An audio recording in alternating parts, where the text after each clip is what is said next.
अच्छा, हम ज़रा ये एहतजाज की बात कर रहे थे। इस मुल्क में पहले भी मैं बात कर गया धरने की, 2014 में आया, फैज़ाबाद वाला धरना भी 2017-18 में था, आपको याद होगा। लेकिन उन धरनों में जो 2014 वाली बात थी, आपने ऐसी भी बात की कि 2 जजेज़ ने भी बुलाया था पीटीआई बानी पीटीआई खान साहब को कि आएँ हमारे पास आएँ। ये क्या कहानी थी? देखिए फराज साहब, 2014 की बात नहीं मैं कर रहा। हाँ। ये मैं 2018 की गवर्नमेंट के रिजीम चेंज की बात कर रहा हूँ। रिजीम चेंज की बात कर रहा हूँ। मैं 2014 की बात मैंने कहीं नहीं की। मैंने साल आप कहीं नहीं बताया। 2022 की बात कर रहे हैं? 2022 की बात कर रहा हूँ। ये जो 10 अप्रैल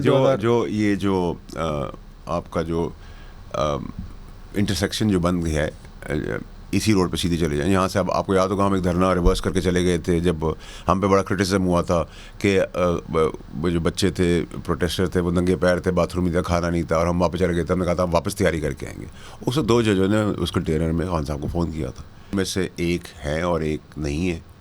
और अच्छा, चलें, जो हैं, आप शायद नाम ना बताएं, जो चले गए वो कौन से जज थे? देखिए पराशर साहब, क्योंकि मैं चीफ जस्टिस साहब को 2 केसेस की प्लीड कर रहा हूँ, मैं डायरेक्शन दिखा सकता हूँ। एक ये वो इन्वेस्टिगेट करवा लें, और एक अरशद शरीफ का केस। तो मेरी रिस्पॉन्सिबिलिटी भी बनती है कि उन्हीं को जाके बात। अच्छा, बानी पीटीआई खान साहब को जो फ़ोन आया 2 जजेस का, उन्होंने क्या कहा? देखिए, जो हमें खान साहब के वहाँ 4 की आखिरी कमेटी थी जिसका हिस्सा मैं भी था, जिसमें मेजर बातें, जो मेजर प्लान्स और जो सारी चीज़ें थी, उसमें यह था कि अब पिटिशन फाइल कर देंगे, अब इलेक्शन कॉलिंग करवा देंगे, और उस पर एक कोई कंटेम्प्ट था या कोई ऐसी चीज़ थी जो खान साहब के ख़िलाफ़ थी, उसको रिवर्स कर देंगे।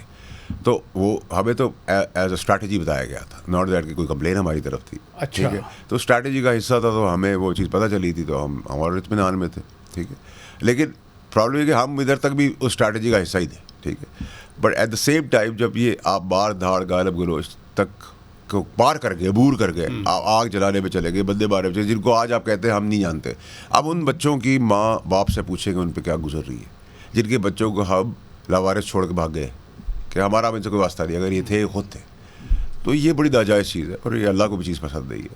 तो मैन प्रपोज गॉड डिस्पोजेस, तो इसकी आ रही है। और देखिए, अब ये जो दाइद बे का भी वाक़या है जिसपे आपने तनसीबात के ऊपर किया है, जी जी, इसके ऊपर अगर कानून बदलना ही पड़ा तो वो भी बदला जाएगा। मैंने आपके शो पे भी कहा था। अच्छा। पहले भी कहा था, और अब मैं बहुत क्लैरिटी से आपको बता रहा हूँ कि अगर कानून बदलने की ज़रूरत भी पड़ी तो बदला जाएगा।